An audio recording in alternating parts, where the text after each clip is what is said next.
Enseña Juan 20:22 que el Espíritu Santo es una fuerza impersonal. Les invito a buscar en sus Biblias Juan capítulo 20, versículos 19 al 22. Leo de la Reina Valera 1960. Cuando llegó la noche de aquel mismo día, el primero de la semana, estando las puertas cerradas en el lugar donde los discípulos estaban reunidos por miedo de los judíos, vino Jesús y puesto en medio les dijo: paz a vosotros. Y cuando les hubo dicho esto, les mostró las manos y el costado, y los discípulos se regocijaron viendo al Señor. Entonces Jesús les dijo otra vez: paz a vosotros. Como me envió el Padre, así también yo os envío. El versículo 22. Y habiendo dicho esto, sopló y les dijo: recibid el Espíritu Santo. A quienes remitiereis los pecados, les son remitidos, y a quienes se los retuviereis, les son retenidos. Juan 20:22 es un pasaje muy citado por los antitrinitarios para sostener que el Espíritu Santo no es una persona distinta de Cristo, sino que es el propio Cristo impartiendo su ser a los discípulos, como una especie de fuerza o energía impersonal que emana de él mismo. Sin embargo, esta interpretación refleja un enfoque literalista y simplista de las Escrituras, un método hermenéutico o de interpretación deficiente que puede conducir a conclusiones teológicamente erróneas e incluso absurdas. Si aplicáramos ese mismo criterio de interpretación a otros pasajes bíblicos, caeríamos en inconsistencias evidentes. Por ejemplo, en Juan 13:8, Jesús le dice a Pedro que si no se deja lavar los pies, no podrá tener parte con él. Si interpretáramos esto de manera estrictamente literal y simplista, deberíamos concluir que Pedro, y por extensión todo creyente, simplemente debe lavarse los pies con agua para ser limpiado del pecado. Tal conclusión evidentemente carece de sentido teológico y contradice la enseñanza general de las Escrituras en lo que respecta a la limpieza del pecado. No obstante, este es precisamente el tipo de razonamiento que los antitrinitarios aplican a Juan 20:22. ¿Y qué decir del pasaje de Mateo 18:9? ¿Acaso debemos entender literalmente que un creyente debe arrancarse los ojos o amputarse una extremidad si estas partes del cuerpo lo inducen al pecado?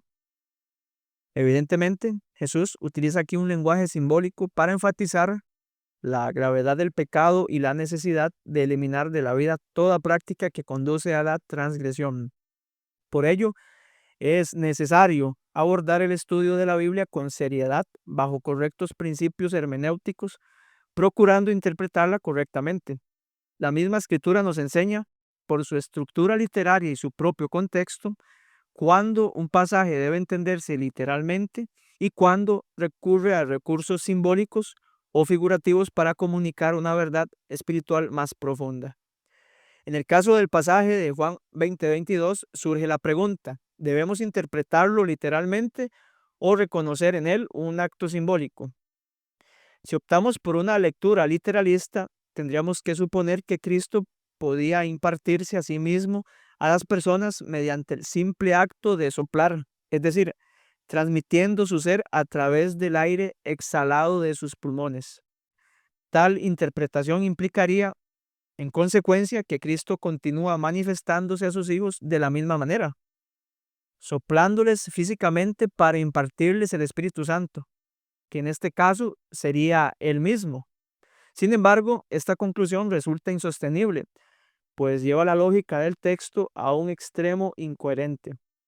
En segundo lugar, una interpretación simplista de este pasaje ignora al menos dos aspectos importantes claramente establecidos en las Escrituras, los cuales abordaremos en nuestra serie Temas sobre la Trinidad. Brevemente, estos puntos son, o estos aspectos. Uno, la Biblia presenta a la deidad como un Dios único, pero conformado por tres personas distintas: el Padre, el Hijo y el Espíritu Santo. Si la interpretación de Juan 20:22 propuesta por los antitrinitarios fuera correcta, nos encontraríamos ante una contradicción evidente dentro de las Escrituras. Surge entonces la pregunta, ¿es o no el Espíritu Santo una persona distinta del Padre y del Hijo? ¿Cómo conciliar bajo esa lectura los numerosos pasajes que enseñan con claridad la personalidad y la distinción del Espíritu Santo respecto de las otras dos personas de la deidad? Y el otro punto es que el Padre, el Hijo y el Espíritu Santo comparten el nombre divino de Jehová o Yahvé. Si la interpretación antitrinitaria de Juan 20:22 fuese válida, deberíamos concluir que existe un Jehová que no es personal, sino una fuerza o energía impersonal semejante a un viento. Sin embargo, tal concepto es completamente ajeno al testimonio bíblico. El Antiguo Testamento nunca presenta a Jehová como una mera fuerza impersonal, sino como un ser, una persona consciente y relacional, que se comunica, actúa y se revela a su pueblo. Estos argumentos nos conducen a la conclusión de que Juan 20:22 no debe interpretarse de manera simplista, pues el pasaje contiene un profundo simbolismo teológico. En él se comunica una verdad espiritual muy lejos de ser la interpretación propuesta por los antitrinitarios, expresada mediante un lenguaje figurado y no estrictamente literal. A continuación, procuraremos reflexionar con cuidado sobre el sentido que parece encerrar este versículo y la enseñanza teológica que el evangelista busca comunicar. El capítulo que estamos analizando puede organizarse en 4 partes principales. La primera describe los sucesos de la mañana del primer día de la semana. Algunos discípulos visitan la tumba vacía y Jesús se manifiesta a María Magdalena. Capítulo 20, versículos 1 al 18. La segunda parte relata un acontecimiento ocurrido esa misma noche, cuando Jesús se aparece a los discípulos que se encontraban reunidos con las puertas cerradas por temor a los judíos. Versos 19 al 23. La tercera sección aborda la incredulidad de Tomás, quien no cree en el testimonio de los demás discípulos respecto a la aparición de Cristo. 8 días más tarde, Jesús vuelve a presentarse a los discípulos, esta vez con Tomás presente, versículos 24 al 29. Por último, la cuarta sección refleja el objetivo del autor del Evangelio al escribir su relato, versos 30 y 31. El pasaje en cuestión, Juan 20:22, corresponde a la segunda sección del relato. En esta parte, Jesús, después de mostrar a los discípulos sus manos y su costado, les declara que los enviará del mismo modo en que el Padre lo envió a él. Acto seguido, sopla sobre ellos y les dice: recibid el Espíritu Santo. El gesto de soplar y conferir el Espíritu Santo no debe entenderse como un acto extraño o enigmático por parte de Jesús. Nuestro Señor no está introduciendo aquí una acción misteriosa que invite a la especulación o a interpretaciones literalistas, simplistas. En el relato, los apóstoles no manifiestan asombro ni especulan acerca del significado de este acto. Tampoco Juan ofrece indicio alguno de que se tratase de un misterio. Esta ausencia contrasta con otros episodios del mismo Evangelio, como en Juan 12, versículos 12 al 16, donde el autor señala que los discípulos no comprendieron el significado del gesto de Jesús al entrar en Jerusalén montando sobre un asno. De manera semejante, en Juan 13, cuando Cristo lavó los pies de sus discípulos, el propio relato evidencia que ellos no comprendieron el sentido espiritual de aquel acto en ese momento, aunque lo entenderían más tarde a la luz de la obra redentora de Cristo. En cambio, en Juan 20:22 no se observa tal incomprensión. El texto no sugiere que los discípulos consideraran aquel acto como un misterio, ni que necesitaran una explicación posterior. Todo indica, más bien, que comprendieron su significado, pues no se registra ninguna reacción de desconcierto ni pregunta de su parte. Entonces, ¿cómo entendieron los discípulos el acto de Jesús al soplar sobre ellos el Espíritu Santo? O quizás la pregunta más importante sería, ¿Qué deseaba Jesús que comprendieran con ello? ¿Qué mensaje teológico encerraba esta acción? En el Evangelio de Juan se emplean diversas expresiones para describir la venida del Espíritu. Y yo rogaré al Padre y os dará, 14:16. El Padre enviará en mi nombre, 14:26. A quien yo os enviaré del Padre, 15:26. Y si me voy, os lo enviaré, 16:7. Ninguna de estas fórmulas, sin embargo, encaja completamente con la escena de Juan 20:22, donde el Espíritu Santo viene sobre los discípulos como aliento que procede de la boca de Jesús. No obstante, la idea central es la misma en todos los pasajes. Y esto es muy importante. El Espíritu sería impartido para comunicar vida al creyente y capacitarlo para cumplir la misión encomendada por Cristo. En Juan 3, 5 y 8 se enseña que nacer del Espíritu es requisito indispensable para entrar en el reino de Dios. Es decir, se requiere una nueva vida impartida por el Espíritu. En Juan 6:63 se afirma que el Espíritu es quien da vida. En 3:34 que capacita para la misión. En 7:39 que su acción impulsa la propagación del Evangelio, descrita como un caudal de vida que fluye del creyente. En 14:17 se promete que el Espíritu permanecerá con los discípulos, acompañándolos en su ministerio. Y en 14:26 que les enseñará y recordará las palabras de Cristo para el cumplimiento de su comisión. En la mayoría de las ocasiones en que se menciona al Espíritu Santo en el cuarto Evangelio, aparece en un contexto de envío, con el propósito de vivificar al creyente y capacitarlo para testificar acerca de la vida y obra del Cristo resucitado. El Espíritu, por tanto, es dado para infundir vida y a través de esa vida nueva habilitar para la misión. Este sentido, que recorre todo el Evangelio, armoniza con el acto de Cristo al soplar el Espíritu sobre los discípulos. El verbo soplar es una traducción del término griego enfisao, el cual aparece únicamente en Juan 20:22. Aunque no existen otros usos de este verbo en el Nuevo Testamento que permitan una comparación directa, como señalan Andreas Kostenberger y la mayoría de los comentaristas del Evangelio de Juan, enfisao posee un claro antecedente teológico en el Antiguo Testamento, particularmente en Génesis 2:7 y Ezequiel 37:9. El mismo verbo, enfisao, se utiliza en la Septuaginta, la primera traducción del texto hebreo al griego, en Génesis 2:7, Ezequiel 37:9 y en otras 4 ocasiones.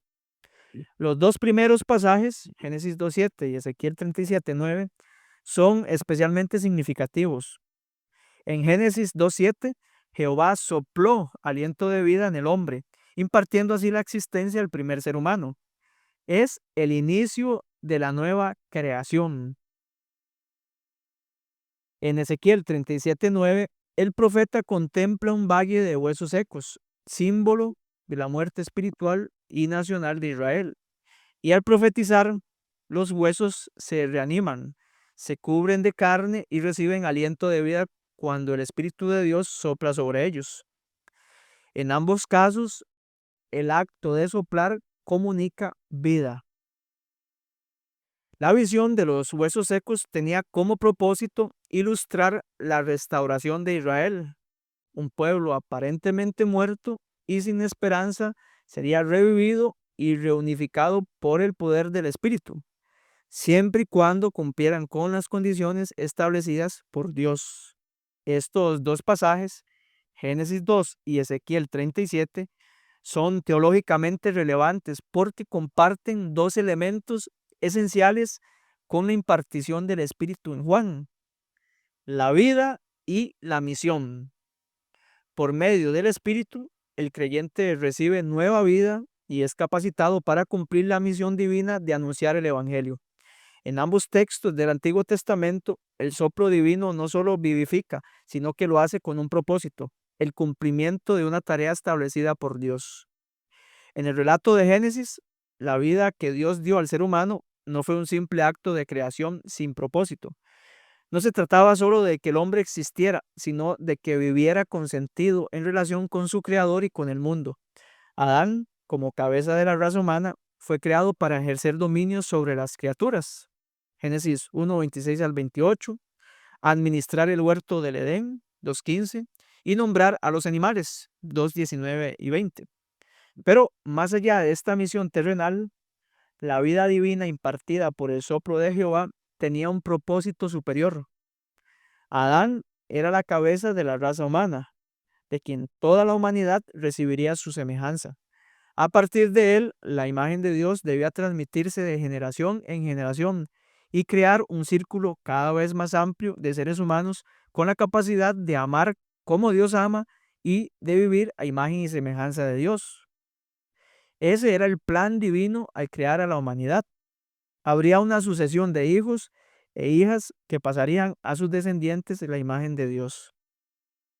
En cuanto a Ezequiel 37:9, la visión se sitúa después de la caída de Jerusalén. Judá había sido destruido, el templo reducido a ruinas y el pueblo exiliado. Israel se veía a sí mismo como un valle de huesos secos. Ante la pregunta divina, ¿vivirán estos huesos? El profeta solo pudo responder, Señor Jehová, tú lo sabes. Ezequiel 37:3. Dios, entonces, le ordenó profetizar a los huesos. Y aunque parecía absurdo, pues había predicado por años sin éxito a las personas vivas, Ezequiel obedeció. Los huesos se movieron, se unieron, se cubrieron de carne y piel, pero aún carecían de vida. Solo cuando el profeta llamó al Espíritu para que soplara sobre ellos, cobraron vida y se levantaron como un gran ejército en extremo, según el verso 10. El mensaje central de la visión y su interpretación es la restauración espiritual y nacional de Israel siempre y cuando cumplieran las condiciones del pacto. Mediante el soplo divino, Dios prometía revivir a su pueblo, limpiarlo de sus idolatrías, establecer con él un pacto perpetuo y habitar en medio de ellos, según Ezequiel 37:22 al 27. El propósito final se expresa en el versículo 28. Y sabrán las naciones que yo, Jehová, santifico a Israel, estando mi santuario en medio de ellos para siempre. La vida impartida por el Espíritu tenía, por tanto, un fin misionero, que todas las naciones conocieran a Jehová. Este trasfondo teológico, Génesis 2:7 y Ezequiel 37:9, explica el acto de Jesús al soplar el Espíritu Santo sobre los discípulos. Cristo, al hacerlo, inaugura la nueva creación y constituye a los discípulos como la comunidad mesiánica, anticipando el derramamiento pleno del Espíritu en Pentecostés. D. A. Carson lo expresó de la siguiente manera. El hecho de que Jesús soplara sobre ellos recuerda Génesis 2:7 y Ezequiel 37:9. Esta insuflación, como se denomina el acto, marca el inicio de la nueva creación, el despertar de los muertos. Jesús ha ascendido y ha inaugurado así una nueva relación con los suyos mediante el Espíritu. Karen H. Hobbes, en la misma línea, comenta, Juan identifica el aliento exhalado o espíritu del Jesús resucitado con el Espíritu Santo para señalar la nueva vida que ha inaugurado la resurrección de Jesús. Comparar con Juan 5:24. Esta representación de la recreación de la vida refleja la dotación original de la vida humana en Génesis 2:7, sugiriendo quizá una inclusio. Juan comienza y termina con Jesús como fuente de vida, agente de la primera creación y de la nueva creación. El exhalar de Jesús también puede evocar la promesa de vida a partir de la muerte representada en la restauración de vida a los huesos secos de Ezequiel 37:9. Gerald Borchert Observa acertadamente que, así como Dios, que en Génesis 2:7, comparar con Ezequiel 37:9, sopló en el hombre el aliento de vida y éste se convirtió en un ser viviente, Jesús también sopló a sus seguidores el nuevo aliento y soltó el Espíritu entre ellos para que fueran capacitados para hacer su voluntad. Y desde una perspectiva teológica más amplia, Edward Klink expresa: en este momento culminante al final del Evangelio, la narrativa señala nuevamente el tema de la creación con el que comenzó. En el contexto de Génesis 1 y 2 y Ezequiel 37, el soplo del Espíritu por parte de Jesús es la recreación del templo de Dios y del pueblo de Dios. En este momento, este grupo de 10 hombres temerosos se estaba estableciendo como una nueva creación, la iglesia, una nueva humanidad e incluso un nuevo Israel o clase sacerdotal a la luz de la conexión con Ezequiel 37:9. Es decir, nos sigue diciendo este autor, Jesús está estableciendo mediante el Espíritu su cuerpo como agente ministerial en el mundo y por el mismo Espíritu Jesús está capacitando a esta nueva humanidad para hacer lo que Adán y otros habían fallado en hacer, ser representantes y ministros de Dios en el mundo. Esta alusión final a Génesis crea un marco para el tema de la creación que funciona como marco para toda la historia de Jesús contada por el Evangelio. El clímax del cuarto Evangelio presenta a Jesús soplando sobre los apóstoles siguiendo el patrón del Dios creador que sopló sobre la pareja edénica. Ahora ellos reciben el Espíritu y no simplemente el don de la vida. Este motivo de la creación se extiende hasta el final del capítulo 20, cuando el narrador explica el propósito del Evangelio para que el lector pueda tener vida recreada en Jesucristo. 20:31.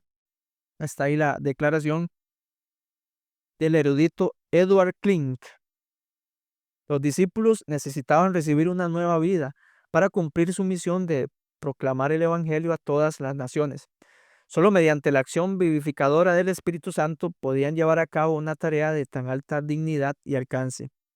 Así como Dios quiso reanimar espiritualmente a Israel mediante su soplo divino para que diera testimonio ante las naciones, Cristo debía ahora vivificar a sus discípulos con el mismo propósito, anunciar las buenas nuevas de salvación y asumir el papel que Israel había dejado vacante. Esto se debía a que, como se analizará más adelante, Israel no cumplió las condiciones del pacto y por consiguiente no pudo ser renovado por el Espíritu.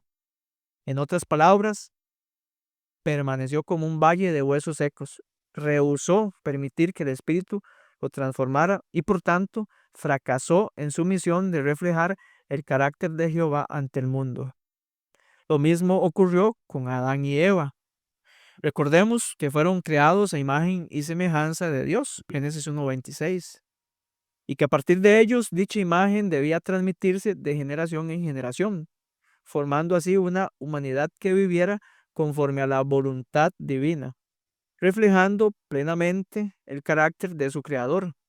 No obstante, a causa de la caída, este propósito se frustró. La imagen de Dios se distorsionó en la humanidad y con ello se interrumpió la capacidad de transmitir esa semejanza divina a sus descendientes.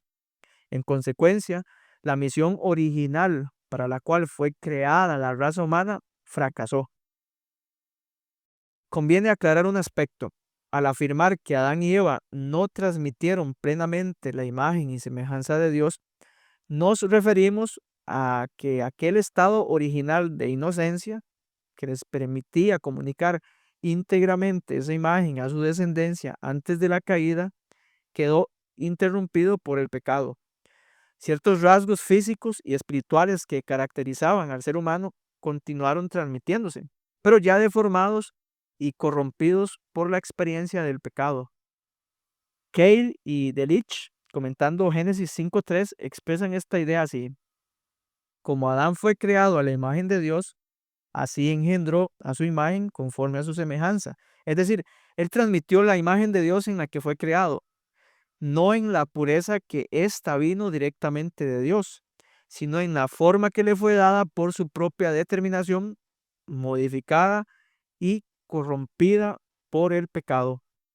En armonía con lo anterior, Elena G. de White señala, acerca de la creación de Adán se dice que a la semejanza de Dios lo hizo, pero el hombre después de la caída engendró un hijo a su semejanza, conforme a su imagen. Génesis 5, 1 y 3. Y sigue diciendo Elena G. de White, en tanto que Adán había sido creado sin pecado, a la semejanza de Dios, Set heredó la naturaleza caída de sus padres. Podemos concluir entonces que Adán y Eva fracasaron en su misión de transmitir a sus descendientes la imagen y semejanza de Dios, pues el pecado interrumpió dicho propósito. No obstante, a lo largo de las generaciones, Dios suscitó hombres y mujeres fieles que procuraron cumplir con ese designio divino. En continuidad con esta misma línea, la nación Israel fue escogida con ese propósito. Elena G. de White lo expresó de la siguiente manera: Dios escogió a Israel para que revelase su carácter a los hombres. Deseaba que fuese como manantiales de salvación en el mundo. Se les encomendaron los oráculos del cielo, la revelación de la voluntad de Dios. Hasta ahí la declaración de la hermana White. Lamentablemente, una y otra vez, la nación de Israel se apartó de Dios y perdió de vista el elevado privilegio de haber sido escogida como su representante. Tanto antes como después del exilio, el pueblo persistió en seguir su propio camino, desviándose del sendero que Dios había trazado para él. Se esperaba que la experiencia del exilio condujera a una transformación y a un aprendizaje duradero. Sin embargo, esa lección no fue plenamente asimilada. Después del exilio babilónico, muchos israelitas regresaron a Jerusalén, pero su restauración fue externa, no interna. Esdras 9, versículos 1 y 2, muestra que el pueblo volvió a caer en mezclas con pueblos paganos y pecados antiguos.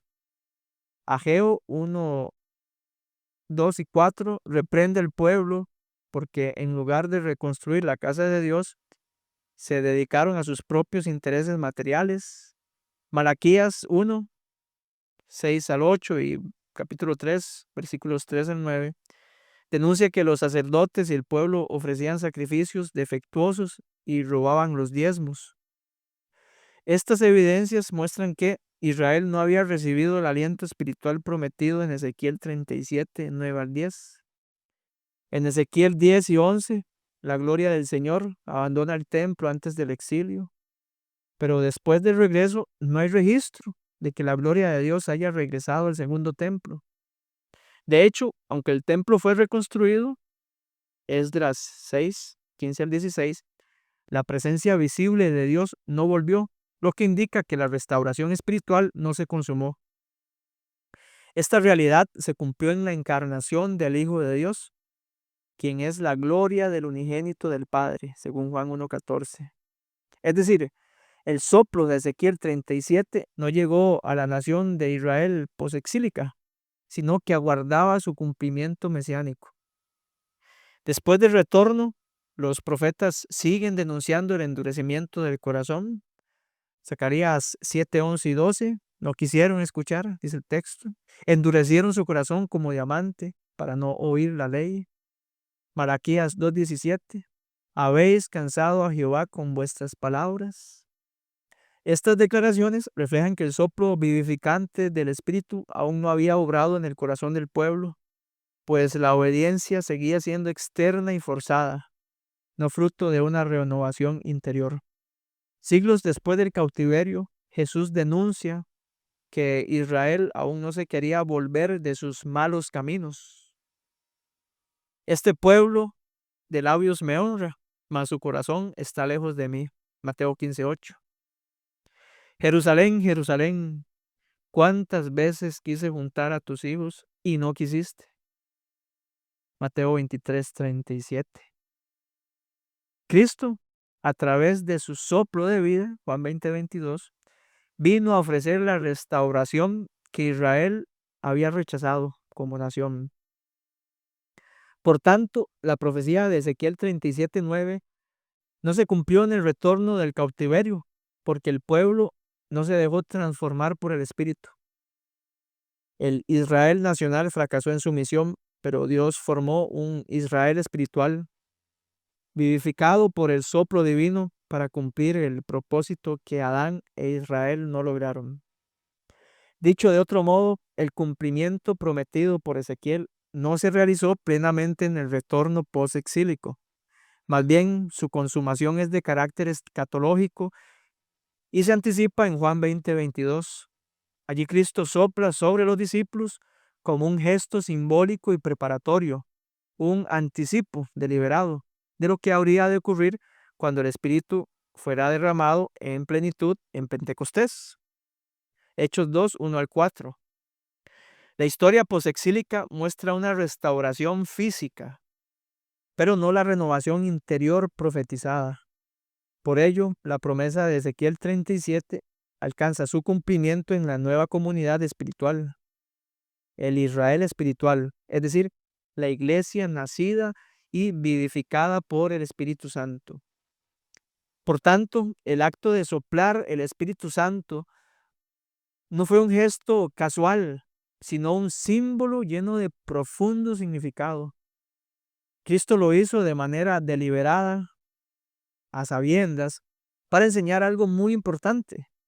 Nuestra vida espiritual y nuestra capacidad de llevar el mensaje de Dios dependen completamente del Espíritu Santo. La interpretación antitrinitaria del pasaje resulta superficial porque ignora esta conexión teológica entre la vida, la misión y la nueva creación. En Juan 20:22, los discípulos recibieron un anticipo de lo que habría de acontecer en Pentecostés. Elena G. de White lo expresó así en El deseado de todas las gentes, página 745. El Espíritu Santo no se había manifestado todavía plenamente, porque Cristo no había sido glorificado todavía. El impartimiento más abundante del Espíritu no sucedió hasta después de la ascensión de Cristo. Mientras no lo recibiesen, no podían los discípulos cumplir la comisión de predicar el Evangelio al mundo. Pero en ese momento el Espíritu les fue dado con un propósito especial. Antes que los discípulos pudiesen cumplir sus deberes oficiales en relación con la iglesia, Cristo sopló su Espíritu sobre ellos. Les confiaba un cometido muy sagrado y quería hacerles entender que sin el Espíritu Santo esta obra no podía hacerse. Conclusión, el relato de Juan 20:22, donde Jesús sopla sobre los discípulos y les dice, recibid el Espíritu Santo, ha sido frecuentemente utilizado por intérpretes antitrinitarios para afirmar que el Espíritu Santo no es una persona divina distinta de el Padre y de Cristo, sino una emanación o fuerza impersonal del propio Cristo. Sin embargo, una lectura seria del texto y su contexto literario demuestra que dicha interpretación carece de fundamento teológico y hermenéutico. El pasaje no debe entenderse de forma simplista, como si Jesús hubiese transmitido físicamente su propio ser mediante su aliento, sino simbólica y teológicamente. Del mismo modo que otras declaraciones de Jesús, por ejemplo las de Juan 13:8 y Mateo 18:9, recurren al lenguaje figurado para comunicar verdades espirituales profundas. El acto de soplar sobre los discípulos es un gesto que encierra un mensaje espiritual, la comunicación de vida nueva y la comisión misionera del nuevo pueblo de Dios. El verbo griego enfisao, empleado por Juan, aparece en la Septuaginta en dos pasajes clave para nuestro estudio. Génesis 2:7, donde Dios sopla aliento de vida en Adán, y Ezequiel 37:9, donde el Espíritu Divino vivifica los huesos secos de Israel. Ambos textos comparten un mismo motivo. El soplo divino comunica vida con el propósito de capacitarlos para una misión. Juan 20:22, por tanto, alude a ese trasfondo del Antiguo Testamento. Jesús, el Hijo encarnado, actúa como el Creador que infunde nueva vida espiritual a los discípulos, anticipando el pleno derramamiento del Espíritu en Pentecostés. Este acto simboliza el inicio de la nueva creación, donde los discípulos son vivificados para cumplir una misión, proclamar la salvación y reflejar el carácter de Dios ante las naciones. El gesto de Jesús constituye entonces una deliberada vocación del Génesis y de Ezequiel, revelando la función recreadora del Espíritu Santo como fuente de vida, restauración y misión. La comparación con la historia de Adán e Israel refuerza este punto. Así como Adán fue creado para reflejar la imagen de Dios, pero la distorsionó por el pecado, e Israel fue elegido para representar el carácter de Jehová, pero fracasó en su misión. Del mismo modo, los discípulos son ahora constituidos por Cristo como el nuevo pueblo espiritual, el verdadero Israel, vivificado por el Espíritu Santo.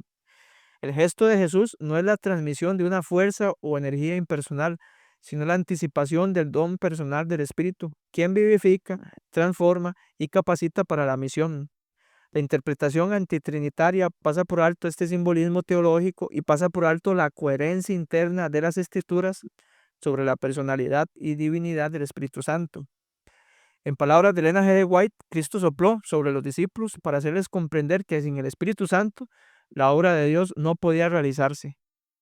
Así, Juan 20:22 no presenta al Espíritu como una fuerza impersonal, sino como el aliento divino de la nueva creación, mediante el cual Cristo restaura en la humanidad la imagen de Dios y constituye a su iglesia como comunidad vivificada para la misión.